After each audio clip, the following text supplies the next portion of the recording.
corte reto mata adentro. De um lado, o Rio Madeira, do outro, o Purus. São 877 quilômetros de caminho no meio da floresta. Ainda no governo militar, a BR-319 foi aberta com um único propósito: por terra, integrar a Amazônia ao Brasil e ao mundo.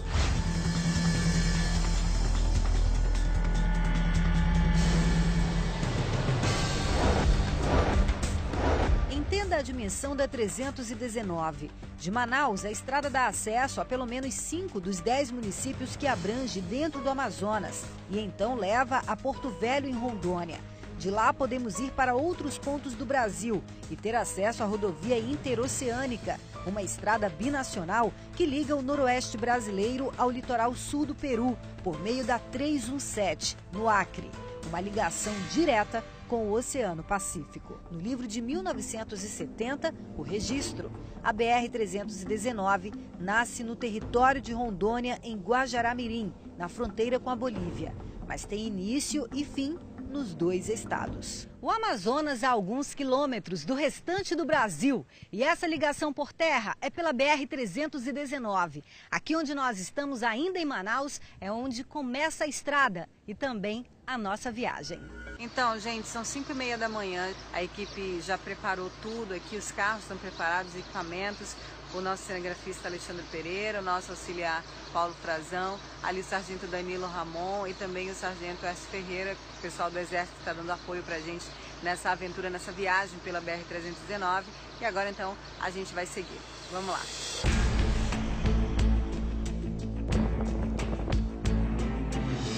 Começamos, então, a entender um pouco as dificuldades de quem depende da estrada.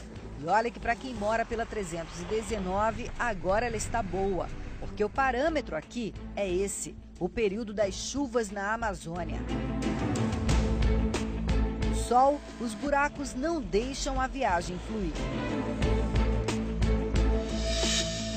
Para você entender melhor, encontramos asfalto contínuo até o quilômetro 200. Depois tem um trecho conhecido como Meião, que tem 400 quilômetros de extensão e que nunca foi mexido desde o fim do tráfego. Trafegabilidade mais ou menos tranquila de novo, só depois do quilômetro 655, próximo ao município de Humaitá, até Porto Velho. Esses problemas começaram ainda no final da década de 80. Quem acompanhou todo o processo garante que as más condições da estrada não foram causadas pelo tempo e tem medo de revelar o rosto sob ameaça de represálias. Eles soltaram a bomba aí na beira do rio. Dinamitaram. Aí eles saíram soltando bomba ao longo da BR todinha. Tava sem buraco? Sem buraco. E eu, quando vi eles rasgando, eu falei... O motorista parou, eu falei, perguntei dele assim: moço, por que você está destruindo? Ele disse: nós estamos fazendo um trabalho que nós estamos aqui fazendo o que a gente foi mandado.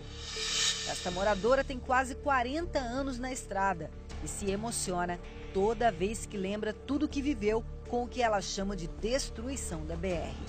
A gente até se emociona porque destruíram de propósito. Tá? Com muitas famílias que saíram. Os postos de gasolina, os hotéis, as pousadas. Destruíram a estrada e a vida de muita gente. Acabou. Ao longo da estrada, uma personagem importante da história com outra declaração sem receios. Vi, mano. Vi a estrada boa. E vi tirando. Foi mesmo? Vi tirando. Eu vi o cara chegando, metendo o tatu aqui na frente dessa casa aqui. O asfalto estava bom? Tava. Tudo bom, minha irmã, não era, comadre? Tudo bom, tudo. Foi assassinada. E bem assassinada. Mas quem assassinou ela, aquele ali resolve. O que ela relata parece bem com o cenário que encontramos em vários pontos da BR. Uma divisão entre asfalto e barro constante. Já são mais de 40 anos e muitos trechos estão assim, intactos. Aqui a gente consegue ver a espessura do que foi a pista. Bem pesado. Agora, só os pedaços. O solo argiloso teve na época a base em cimento. No chão, marcas que parecem da lâmina das máquinas. A mesma história é contada por muitos moradores da estrada, vizinhos de pelo menos 50 quilômetros de distância e que não se conhecem. Eles dizem que o motivo para a destruição seria a concorrência com o transporte de balsa e navios, que hoje é um dos meios de entrada e saída de cargas no estado. Segundo os moradores, na época, em meados de 80, quem trabalhava na estrada era a empresa Queiroz Galvão. O Departamento Nacional de Infraestrutura de Transportes não tem estudos sobre o que seria uma destruição criminosa. Existem moradores lá do entorno da 319 que colocam essa situação, mas que o DENIT tenha assim, uma comprovação técnica que isso existiu, realmente nós não temos. Não, né? Não. Mas no seu conhecimento, tecnicamente, seria possível fazer isso? Seria possível.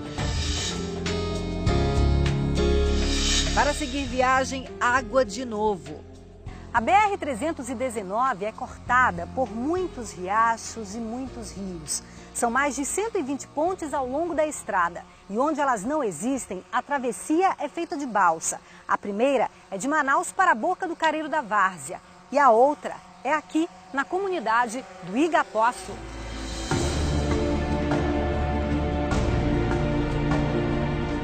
No Igapoaçu, a pista de pouso está deteriorada e traz saudade para moradores como Dona Mocinha, proprietária da pequena pousada-restaurante onde almoçamos. Ela não esconde a tristeza. Os benefícios que a gente tinha, estrada boa, tinha acesso para ir e vir, que hoje para nós é uma humilhação. Até hoje é uma humilhação, né? A gente não tem transporte, a gente não tem um posto de saúde, eu sinto, isolada. Já com a BR é difícil, porque não funciona, né? Facilita se você não tiver a BR. Eles são atendidos por apenas um telefone público aqui, então é apenas um orelhão para que eles possam se comunicar com as famílias que ficam em Porto Velho, em Manaus, em Humaitá, em outros locais. Vidas que se escondem na floresta.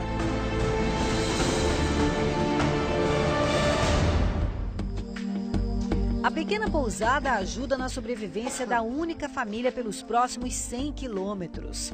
Vi que a gente veio, a estrada era um tapete, nós veio no ônibus Cascavel de lá de Curitiba para cá. A senhora acredita ainda nessa estrada? Que vai sair ou não? Bom, se tem governo, não vai sair. Encarar a viagem noturna nos fez pensar como vivem as pessoas num lugar isolado e em condições precárias de acesso. Desvios frequentes na estrada. A noite pareceu perigosa. Se trafegar em alguns pontos da BR-319 durante o dia já é complicado, imagina à noite. Primeiro que aqui só está iluminado desse jeito por conta dos faróis do carro e também por causa da luz da nossa câmera. Mas se tudo for desligado, olha só como fica. E quando a gente tem um pouquinho de iluminação, a gente consegue ver, ó, as condições da estrada. Aqui um dia já foi uma pista.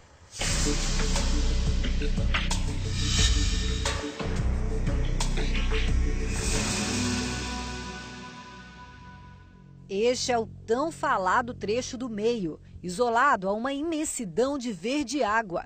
Companhia apenas das borboletas, que faziam o caminho contrário, só que sem enfrentar os buracos. E quantos! As partes de barro, nossa, tem muito buraco. A gente fica desse jeito, chacoalhando dentro do carro, tem que estar de cinto o tempo todo. E esse trecho, inclusive, é conhecido aqui pelas pessoas que trafegam, ainda assim com a estrada desse jeito, pelo trecho dos 10. Porque aqui realmente não dá para ultrapassar dos 10 ou 20 quilômetros e tem que seguir a viagem nesse ritmo. Pontes precárias. Quando não há desvios, o jeito é encarar a travessia. Aqui já dá, sargento? Dá. Tá ok, então. Já pode ir? Pode ir. O trecho que nunca sofreu alterações para a reconstrução só teve a intervenção da Embratel, a empresa brasileira de telecomunicações. Nesse trecho, nós fazemos recuperação de pontes, nós fazemos eliminação de atoleiros e combate a focos de queimada. Isso para garantir as condições para que os nossos técnicos possam trabalhar na manutenção preventiva e corretiva na região. Entre os buracos no barro seco, estirões de asfalto.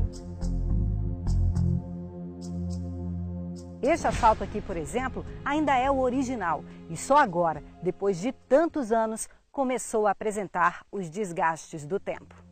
Aqui vimos a ponta de acesso que está sendo trabalhada para Manicoré, município do Amazonas. Também não pode ser asfaltada, porque está dentro de uma área de floresta preservada. O Amazonas tem o maior patrimônio florestal conservado do Brasil, distribuídos em mais de 1,5 milhão de quilômetros quadrados. Estudos ambientais dizem que o cenário de degradação e desmatamento aqui está associado ao acesso de estradas. Por isso, uma das regiões que mais sofrem pressão no país é a da BR-319. A socioeconomia não justifica a existência da estrada para o cientista Philip Fernside. Ele vive e estuda a Amazônia há 40 anos. Pelo Instituto Nacional de Pesquisas da Amazônia, o americano estuda a área da 319 desde 2006. A estrada realmente não deve existir.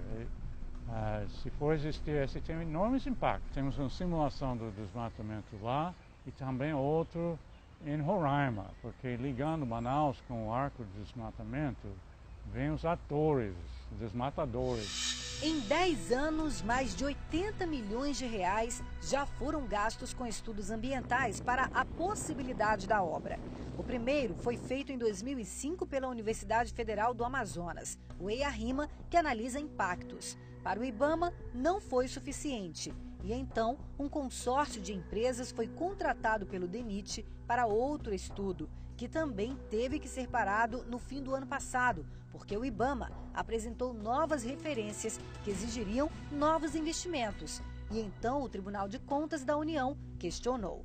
Mas o que será realmente necessário para a liberação da obra?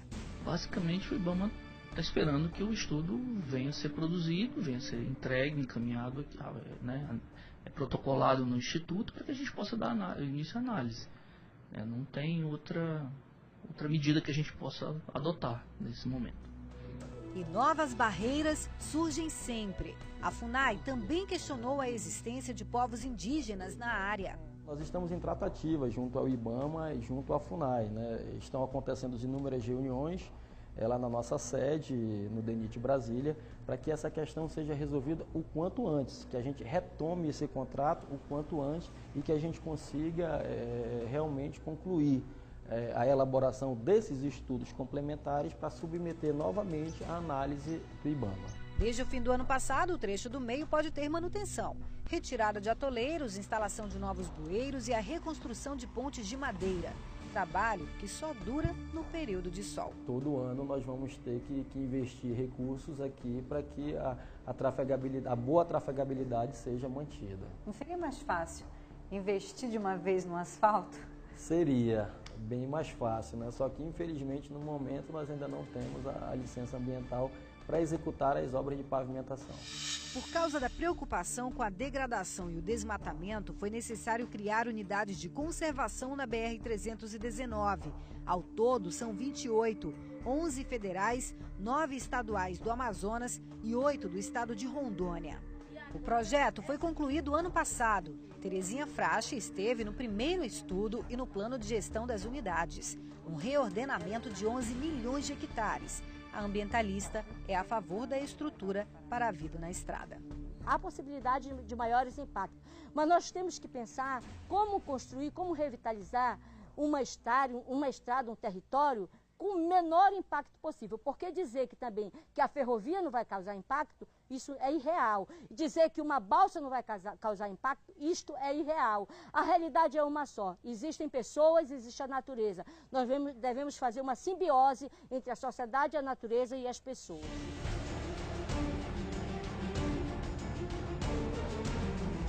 No meio do mundo verde, o amarelo tem espaço em todo lugar. No quarto e último dia de viagem pela estrada, conhecemos um assentamento que não existe no mapa da rodovia. Moram aqui mais de 1000 pessoas.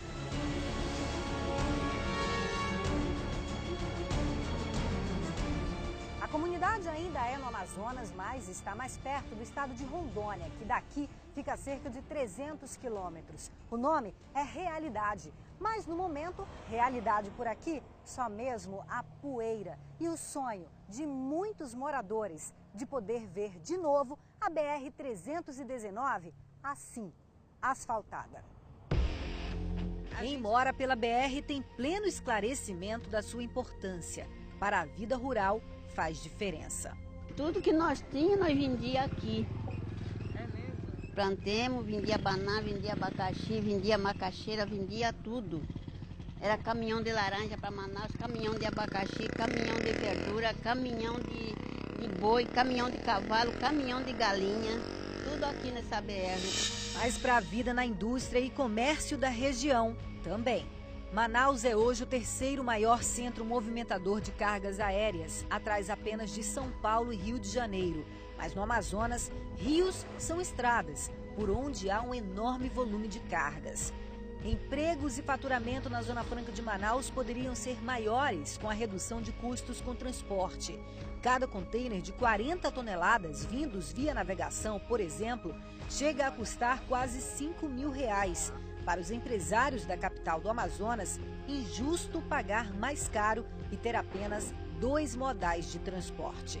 Hoje nós estamos ligados só por 2 possibilidades, esse cabotagem, o rodofluvial ou aéreo, e isso traria uma terceira que seria ou a ferrovia ou a rodovia, barateando certamente o consumo daquilo que se traz de outros estados, questão de bom senso e vontade política de fazer, pavimentar o trecho do meio de 400 quilômetros que permitirão o estado do Amazonas e o país estarem unidos por meio terrestre. E se o asfaltamento acontecer, a obra certamente será cara, mas manter a pista nem tanto quanto se imagina. Nós estimamos aí uns valores referenciais de mais ou menos 2 milhões por quilômetro para executar as obras de pavimentação nesse trecho do meio. Para fazer a pavimentação, né? Isso. Mas e para manter depois de asfaltado? Para manter, nós estimamos aí um valor entre 50 e 80 mil reais por quilômetro por ano para manter os serviços de manutenção. É o preço médio no Brasil ou não? É o preço referencial. Mas para se tornar realidade, cadê o movimento político? Infelizmente, há uma política por parte do Ministério do Meio Ambiente totalmente contrário, né, que não quer nem ouvir falar. Sendo assim, é muito complicado, mas a gente vai continuar lutando, não dá para a gente esmorecer nesse momento. A vontade política, a gente tem que discutir politicamente e mostrar que é importante para a nossa região, para o desenvolvimento da nossa região. O governo do Amazonas, numa tentativa de agilizar o processo de reativação, quer apresentar um novo projeto ao governo federal. Quem sabe, blindar a natureza com um cercado no trecho do meio possa contribuir para a preservação. E como é que você preservaria? Fazer como se fez na Europa, nos Estados Unidos, nas áreas que eles precisam ser preservadas mesmo, eles enveloparam, quer dizer, colocaram cerca de um lado e outro da estrada e de determinado em determinados quilômetros. Fariam uma passagem por baixo para que os animais pudessem passar de um lado para o outro livremente e desta forma você ficaria com esses 400 quilômetros preservados. Pode ser feito via rodoviária, não tem nenhum problema, asfalta tudo e envelopa, ou, que é uma proposta também que eu tenho, é os primeiros 100 quilômetros asfalto, 120 quilômetros asfalto, depois os 400 quilômetros via férrea, um trem que pegaria os veículos e as pessoas na primeira estação, colocaria tudo dentro dos vagões, ele passaria esses 400 quilômetros no stop, não pararia, e aí ele chegaria na divisa com o Maitá, que já está asfaltado, ali teria uma outra estação, os veículos e as carretas, etc., todos sairiam dos vagões, e aí seguiriam para o resto do Brasil, utilizando a Transamazônica. O medo do aumento da violência também existe e formas de segurança e fiscalização devem ser estudadas. Se há luta por esse acesso, quem quer o resultado é quem realmente sente falta dele. E como é bonita a BR-319 asfaltada. Assim, com todo cuidado, é rápido que se chega. São 5 horas da tarde da quinta-feira, o 4º dia da nossa viagem pela BR-319. E exatamente agora nós estamos saindo do estado do Amazonas. Mas olha, antes a gente teve uma surpresa. Aqui na placa da divisa dos estados, o Amazonas tem um acento ali parecido com o de Rondônia, gente. Infelizmente esse erro. Mas olha só, a partir de agora a gente entra aqui no estado de Rondônia.